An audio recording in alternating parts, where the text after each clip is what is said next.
What's up, guys? It's All the Cars here, and today I am going to be going to my buddy's house where I store all my stuff, and we are going, or I'm picking up my Yukon because this weekend I'm doing a rear main seal on it, and I'm hoping I can get there before the sun sets because the sunsets are getting really early, and I just got out of work half an hour ago, so I'm gonna try my hardest to do a walk around of the Yukon and the Thunderbird and maybe talk a little bit about them and what some of the future plans are for them and this channel. So I will see you guys when I get there. All right, so here we are. This is my 2004 Yukon Denali.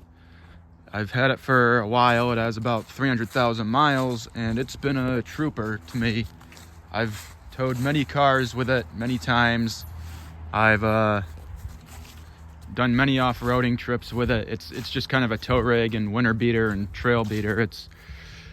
It's been pretty good. Everything mod-wise is kind of just stuff that I either got on Facebook Marketplace or stuff from friends for the most part, other than the wheels and tires. And I did a 3-inch lift.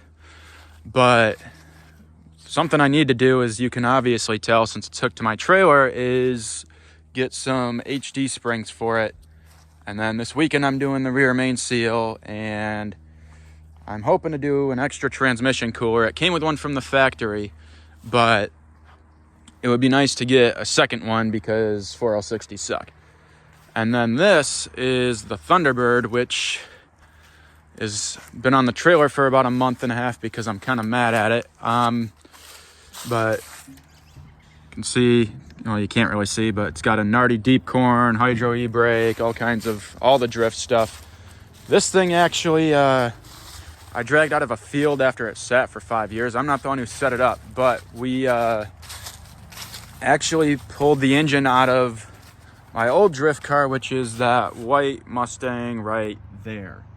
And we swapped it into this in a weekend. A lot of this car is me just fixing stuff from the previous owner because it was built 7 years ago and it's tired, and some of the stuff on it, I don't know what they were thinking.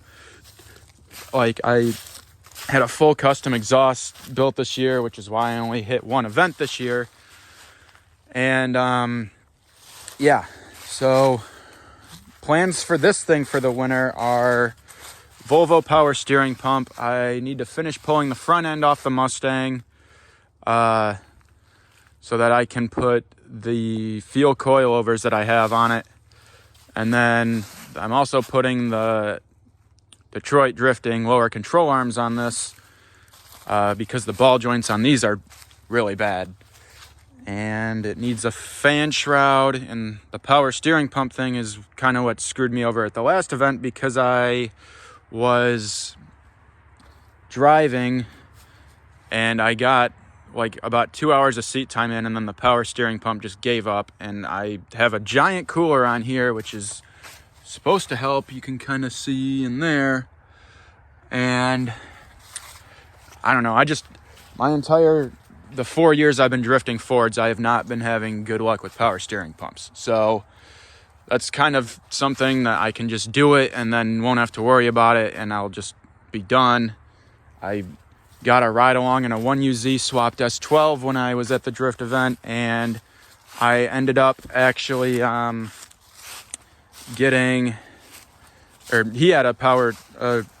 a nice power steering pump, an electric one in that. So I am thinking that's kind of the route I want to go here.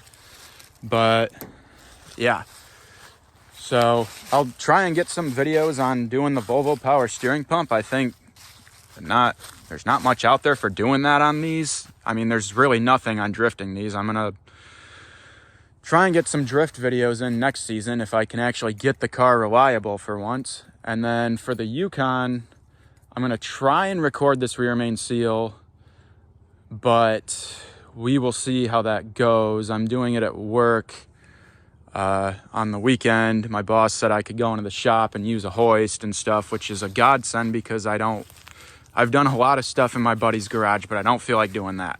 So, and then I also have the Ranger and that K2500 right there. K2500's my dad's old truck, and I'd like to restore it and give it back to him, but we'll see. I feel bad letting it sit this long, but I've just always got so many other projects on my plate. And then the Ranger, I'm thinking about selling it. I bought it off a customer. It needed some work, and it's a good little truck. I just don't really have use for 3 registered and insured vehicles. I mean, obviously that's not registered and insured. It's a full-blown track car. The interior's gutted. It's got a panel with gauges on it, no actual dash. I'm a little disappointed in that. Having a full-blown track car is a lot of fun until you realize it's a paperweight 99% of the time. So that just kind of costs you money. But when it works, it works, and it's worth it all. So yeah, I guess let me know what you guys want to see. I don't really care that much, but I'll try and go that direction. I'm still going to kind of just do whatever I want and just document stuff. I'll try and get some drifting in next year and some off-road stuff. Yeah, see ya.